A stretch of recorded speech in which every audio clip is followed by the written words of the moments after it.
저게 혹시 그런 경험 없으세요? 빽빽한, 뭐랄까, 푸른 잎사귀들 사이에서 유독 빨간 새 한 마리가 딱 보이는 거예요. 신기하게도 우리는 그걸 거의 바로 발견하잖아요. 우리 뇌는 대체 어떻게 그 엄청난 시각 정보 속에서 제일 중요한 걸 그렇게 순식간에 골라내는 걸까요? 그게 바로 시각적 현저성, 영어로는 비주얼 셀리언스라는 개념인데요. 사실 이게 컴퓨터 비전 분야의 가장 큰 숙제 중 하나입니다. 아, 우리한테는 너무 당연한 일인데. 네, 그렇죠. 우리에겐 숨 쉬는 것처럼 당연한데 기계가 그 수많은 픽셀 데이터 속에서 인간처럼 저게 중요하구나 하고 알아서 딱 집어내는 건 정말 어려운 문제거든요. 오늘 저희가 함께 깊이 파고들어볼 자료가 바로 그 숙제를 풀기 위한 아주 흥미로운 시도를 담고 있습니다. 네, 2013년에 나온 논문이죠. 맞습니다. 센서스 저널에 실린 연구 논문인데요. 제목이 초복수 주파수 스펙트럼 대비를 통한 시공간 현저성 인식입니다. 하하, 제목만 들으면 머리가 좀 지끈거리실 수도 있겠네요. 네, 저도 그랬습니다. 근데 이 논문의 목표는 아주 명확해요. 어떻게 하면 컴퓨터가 인간의 시각 시스템처럼 더 빠르고 더 정확하게 눈에 띄는 것을 찾아낼 수 있을까? 여기에 대한 새로운 해법을 제시하는 거죠. 네, 그래서 오늘 저희의 미션은 이 논문이 제안한 HSC라는 기술의 핵심 원리를 파헤쳐보는 겁니다. 단순히 이런 게 있다 해서 그치는 게 아니고요. 그럼요. 이 기술이 왜 기존 방법들이랑 근본적으로 다른지, 그리고 그 차이가 10여 년이 지난 지금의 자율주행이나 스마트폰 카메라 기술에 어떤 영향을 줬는지 그 연결고리까지 한번 찾아보는 시간을 갖겠습니다. 그럼 먼저 제일 근본적인 질문부터 시작해보죠. 우리 인간의 시각적 주의 집중은 어떻게 작동할까요? 논문에서 크게 두 가지로 나누더라고요.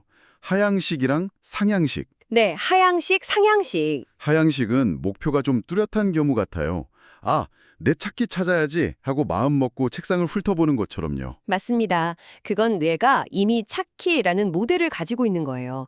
그리고 그 모델이랑 일치하는 대상을 의식적으로 찾는 과정이죠. 아, 그래서 시간이 좀 걸리는 거군요. 네, 목표 지향적이고 상대적으로 시간이 걸립니다. 그런데 정말 신기한 건 상향식, 그러니까 바텀업 방식이에요. 상향식이요? 네, 아무런 목표나 사전 정보가 없는데도 그냥 데이터 자체의 물리적인 특성 때문에 우리의 주의를 확 뺏어가는 경우죠. 예를 들면? 조용한 도서관에서 갑자기 누가 책을 확 떨어뜨리면 소리난 쪽으로 고개가 돌아가는 거, 그런 건가요? 바로 그거죠. 시각적으로는 회색 배경에 갑자기 빨간 점이 번쩍 나타나는 경우겠고요. 이건 거의 본능적인 반응인데요. 뇌에서는 대체 어떤 원리로 이런 강력한 끌림이 만들어지는 걸까요? 바로 대비 때문입니다.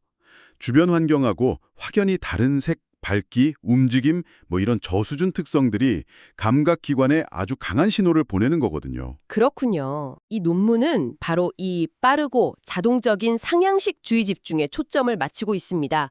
사전 지식 없이 순수하게 입력된 데이터만으로 중요한 걸 가려내는 능력. 이게 바로 실시간으로 세상을 인식해야 하는 기기한테 꼭 필요한 능력이니까요. 그런데 논문을 보니까 기존 기술들로는 이게 쉽지 않았다고 하더라고요. 특정 상황에 맞춰서 사람이 파라미터를 하나하나 다 조정해야 한다거나. 네, 전처리 과정이 너무 복잡해서 실시간으로 써먹기엔 무리가 있었다. 이런 지적들이 있었죠. 그게 그냥 계산상의 한계 때문이었을까요? 아니면 접근 방식 자체가 좀 잘못됐던 걸까요? 둘 다라고 봐야죠. 특히 접근 방식에 대한 아주 근본적인 논쟁이 있었습니다. 어떤 논쟁이었죠? 이미지를 분석할 때 대체 어떤 정보가 현저성을 결정하는 가장 중요한 단서인가? 여기에 대한 논쟁이었죠. 이 문제를 풀기 위해서 연구자들이 이미지를 주파수 영역에서 분석하기 시작합니다. 아, 그 얘기가 나오는군요. 이미지를 그냥 공간적인 픽셀의 나열이 아니라 여러 주파수가 섞인 하나의 신호로 보는 관점. 소리를 분석할 때 저음, 중음, 고음 나누는 것처럼요. 정확합니다. 그렇게 이미지를 푸리의 변환이라는 수학적 도구로 분해하면 크게 두 가지 정보가 나와요. 하나는 진폭 스펙트럼이고요. 진폭 스펙트럼. 다른 하나는 위상 스펙트럼입니다. 진폭은 이미지에 포함된 각 주파수 성분이 얼마나 강한지, 그러니까 에너지의 크기를 나타내고요. 위상은 그 성분들이 어디에 위치하는지, 즉 이미지의 구조 정보를 담고 있습니다. 와, 그거 흥미로운 지점이네요. 그러니까 한쪽은 무엇이 있는지에 대한 정보, 다른 한쪽은 그게 어디에 있는지에 대한 정보다. 이렇게 볼 수도 있겠군요. 그렇죠. 그런데 학계에서는 이 둘 중에 하나가 더 중요하다고 편을 갈라서 싸웠다는 거죠. 하하, 그렇군요. 네, SR, 그러니까 스펙트럴 레지듀얼 같은 모델은 진폭 정보만 있으면 충분하다고 주장을 했어요. 현저한 객체는 주변과 다른 독특한 주파수 에너지를 가질 테니까 그 에너지 덩어리만 찾으면 된다는 논리였죠. 아하, 반면에 PQFT 같은 모델은 아니다. 구조를 담고 있는 위상 정보가 핵심이다. 라고 반박을 했고요. 논문의 피겨 1에 나오는 그 새랑 민들레 이미지를 보면 차이가 확 드러나더라고요. 제가 보기엔 진폭 기반의 SR 모델 결과물은 꼭 유령 탐지기 화면 같아요. 유령 탐지기요? 네, 새가 있는 위치에 뭔가 뿌연 에너지 덩어리가 있다는 건 알겠는데 형태는 완전히 뭉개져서 안 보이잖아요. 그렇죠. 반대로 위상 기반의 PQFT 모델 결과물은 어땠나요? 이건 또 완전 반대예요. 새의 윤곽선이나 민들레 줄기 같은 경계선은 아주 날카롭게 잡아냈는데 그 안이 통 비어 있어요. 뼈대문 남은 것처럼. 예, 맞아요. 뼈대만 앙상하게 남은 스케치 같은 느낌.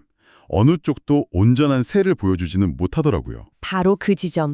거기서 이 논문의 첫 번째 핵심 주장이 나옵니다. 왜 한쪽에만 집착하는가? 현저한 객체를 완벽하게 인식하려면 에너지 정보인 진폭이랑 구조 정보인 위상 둘 다 절대적으로 필요하다. 이겁니다. 둘 중 하나라도 없으면 그냥 반쪽짜리 인식에 불과하다는 어떻게 보면 당연하지만 당시로서는 아주 중요한 통찰이었죠. 인간의 시각 습관까지 흉내낸다니. 그럼 이 만능 해결사 같은 HSC 기술이 구체적으로 어떻게 작동하는지 좀 더 들여다보죠. 네, 네 가지 핵심 요소가 있습니다. 첫 번째가 초복소수, 하이퍼 컴플렉스 넘버를 사용한다는 점이었죠. 이름부터가 좀 범상치 않은데요. 네, 조금 생소할 수 있는데 간단한 비유를 들면 금방 이해하실 수 있습니다. 우리가 보통 모니터의 한 픽셀 색상을 표현할 때 빨강, 초록, 파랑, 즉 RGB 값 3개를 한 묶음으로 쓰잖아요. 그렇죠. 초복소수는 여기서 한 걸음 더 나아간 개념이라고 생각하시면 돼요. 아, 차원을 더 확장하는 그런 건가요? 맞습니다. 이 논문에서는 색상 정보인 색조, 채도, 명도 3개에다가 동영상의 경우에는 움직임 정보까지 더해서 하나의 거대한 수학적 패키지로 묶어버립니다. 와, 그걸 한 번에요? 네, 이렇게 여러 종류의 정보를 하나의 단위로 묶으면 각각을 따로따로 계산할 필요 없이 한 번의 연산으로 동시에 처리할 수 있게 되는 거죠. 효율성이 그냥 폭발적으로 증가하는 겁니다. 아, 데이터를 처리하는 방식을 근본적으로 바꾼 거군요. 여러 개의 컨베이어 벨트에서 하던 작업을 그냥 하나의 강력한 로봇팔이 한 번에 처리하는 느낌이네요. 아주 좋은 비유입니다. 두 번째 핵심 요소는 스펙트럼 대비, 스펙트럼 컨트라스트인데 전 이게 정말 기발한 아이디어라고 생각했어요. 그렇죠. 원리는 의외로 간단합니다. 먼저 원본 이미지가 있잖아요. 네, 그리고 그 원본 이미지를 아주 살짝 흐릿하게, 그러니까 블러 처리를 한 복사본을 하나 더 만듭니다. 이 흐릿한 이미지는 뭘 의미할까요? 이미지의 전반적인 평균이나 배경 정보라고 할 수 있겠네요. 디테일이 사라지고 전체적인 톤만 남은 상태니까요. 정확합니다. 그 다음 주파수 영역에서 원본 이미지의 스펙트럼과 이 흐릿한 평균 이미지의 스펙트럼을 서로 빼는 겁니다. 아, 빼버린다. 네. 그럼 뭐가 남을까요? 평균에서 벗어나는 부분, 즉 배경과 확연히 다른 특별한 부분만 남게 되죠. 그게 바로 우리의 시선을 사로잡는 현저한 객체인 겁니다. 와, 정말 멋진 발상이네요. 건초 더미에서 바늘을 찾기 위해 일단 건초 더미 사진을 흐릿하게 만들어서 평균적인 건초색을 구한 다음에 원본 사진에서 그 색을 싹 빼버리는 거랑 똑같군요. 맞아요. 그러면 반짝이는 바늘만 뚜렷하게 드러나겠죠? 완벽한 비유입니다. 세 번째 요소인 다중 스케일 분석은 그럼 이런 과정을 여러 크기에서 반복하는 거겠군요. 네. 왜냐하면 큰 객체는 이미지를 좀 작게 축소했을 때, 즉 저해상도에서 잘 보이고 작고 세밀한 객체는 원본 크기에서 잘 보이기 때문이죠. 여러 스케일의 결과를 종합해야 숲과 나무를 동시에 볼 수 있는 겁니다. 마지막 네 번째 요소인 비균일 샘플링. 이건 인간의 시각적 습관을 아주 노골적으로 모방한 거네요. 그렇죠. 우리가 보통 사진을 볼 때 정중하게 시선이 먼저 가고 더 오래 머무는 경향이 있으니까요. 네, 맞아요. 바로 그 점에 착안해서 알고리즘이 현저성 맵을 계산할 때 이미지의 중앙 부분에 아주 약간의 가중치를 더해주는 겁니다. 일종의 인간적인 편향을 의도적으로 심어주는 거죠. 그렇군요. 이 네 가지 요소, 초복소수를 통한 정보 통합, 스펙트럼 대비를 통한 특징 추출, 다중 스케일 분석, 그리고 인간 중심의 가중치 부여.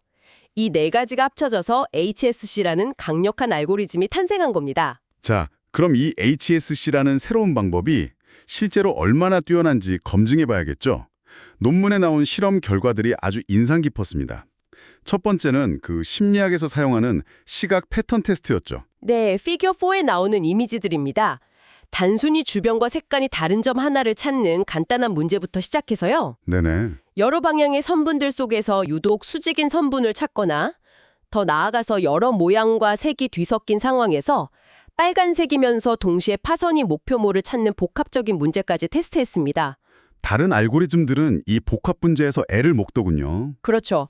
진폭 정보만 보는 SR 모델은 색깔 차이는 감지했지만 파선이라는 형태 정보는 놓쳤습니다. 아, 반대로 위상 정보만 보는 PQFT 모델은 형태는 어느 정도 구분했지만 색깔을 보지 못했죠.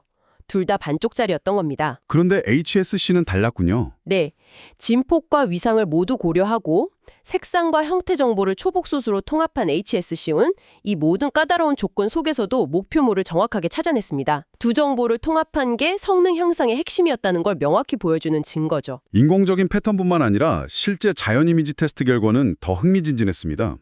1000개가 넘는 이미지 데이터셋으로 기존의 네로라 하는 알고리즘 11개랑 정면 대결을 펼쳤더군요. 네, 피겨5의 만리장성이나 소녀, 꽃 같은 이미지들요. 결과는 HSC의 압승에 가까웠습니다. 압승이었나요? 네, HSC가 생성한 여기가 중요합니다 라고 표시한 현적성 맵이 사람이 직접 표시한 정답이랑 가장 유사했어요. 다른 모델들은 어떤 이미지에선 잘 작동하다가도 다른 이미지에선 엉뚱한 곳을 찝는 등 기복이 심했는데 HSC는 훨씬 더 안정적인 성능을 보여줬죠. 여기서 제가 정말 놀랐던 건 속도 비교였습니다. 아, 속도? 네, 비슷한 수준의 정확도를 보였던 CA라는 모델은 이미지 한 장 처리하는데 평균 60초가 걸렸다고 해요. 그런데 HSC는요? 평균 0.2초. 0.2초. 무려 300배나 빠른 겁니다. 네, 300배. 이건 그냥 개선 수준이 아니라 패러다임의 전환이라고 봐야 할 것 같아요. 학술 연구에서는 60초도 기다릴 수 있겠죠. 하지만 만약 이 기술이 자율주행차에 탑재돼서 갑자기 도로로 뛰어드는 아이를 인식해야 하는 상황이라면요. 그 59.8초의 차이는 말 그대로 생사를 가르는 시간이 될 수 있는 거잖아요. 그렇죠. 이 속도야말로 이 기술의 실용적 가치를 증명하는 가장 강력한 데이터라고 생각합니다. 맞습니다. 정지된 이미지를 넘어서 동영상 테스트까지 진행했죠. 이게 진짜 어려운 문제일 것 같아요. 특히 피겨8처럼 카메라가 움직이고 배경인 파도까지 막 역동적으로 움직이는 상황이라면 아, 그 서핑 영상이요? 네, 알고리즘 입장에서는 화면 전체가 다 중요하게 움직이는 것처럼 보이지 않을까요? 그 아수라장 속에서 서핑하는 사람만 콕 집어내는 게 어떻게 가능한 거죠? 좋은 질문입니다. 기존의 많은 움직임 감지 알고리즘은 단순히 이전 프레임하고 현재 프레임의 차이, 그 디퍼런스를 계산하는 방식이었어요. 아, 그래서 배경이 움직이면 대비가 뚜렷한, 즉 주변의 움직임 패턴과 구별되는 일관된 덩어리를 찾기 때문입니다. 아, 대비. 파도의 움직임은 비교적 넓은 영역에 걸쳐서 예측 가능한 패턴을 보이지만 서퍼의 움직임은 그 배경의 흐름과는 이질적인 궤적을 그리죠. HSC는 바로 그 이질성을 포착하는 겁니다. 그렇군요. 단순히 픽셀 가스의 변화만 보는 게 아니라 움직임의 맥락을 파악하는 거네요. 바로 그겁니다. 이런 실험 결과들을 종합해 보니까 이 기술이 단순히 학술적인 호기심을 넘어서 실제 산업 현장에서 아주 강력한 무기가 될 수 있겠다는 확신이 드네요. 정확합니다. 논문의 마지막 부분은 바로 그 응용 가능성, 특히 스마트 영상 감시 분야에서의 잠재력을 집중적으로 보여줍니다. 감시 카메라에서 움직이는 물체를 찾아내는 건 기존에도 많이 하던 기술 아닌가요? 배경 모델링 기반의 GMM이나 KDE 같은 알고리즘들이 있었잖아요. 물론입니다. 하지만 그 방식들은 통제된 실내 환경에서는 잘 작동했지만 야외 환경에서는 고질적인 약점을 가지고 있었어요. 예를 들어서 갑자기 구름이 걷혀서 햇빛이 강해지거나 아, 조명 변화. 네, 아니면 나무 그림자가 바람에 흔들리는 것까지 전부 움직임으로 감지해서 엄청난 양의 오경보를 발생시켰죠. 아, 변화에 너무 민감해서 문제였군요. 늑대가 나타났다고 계속 외치는 양치기 소년처럼요. 맞습니다. 그런데 Figure 10하고 11의 결과를 보면 HSC는 달라요. 조명이 급격하게 변하거나 배경의 나뭇잎들이 어지럽게 흔들리는 상황에서도 그런 자잘한 변화들은 평균적인 배경의 노이즈로 걸러내버립니다. 와, 결국 정말 의미 있는 객체, 즉 걸어가는 사람이나 지나가는 차량만 훨씬 더 정확하게 추출해내죠. 변화가 아니라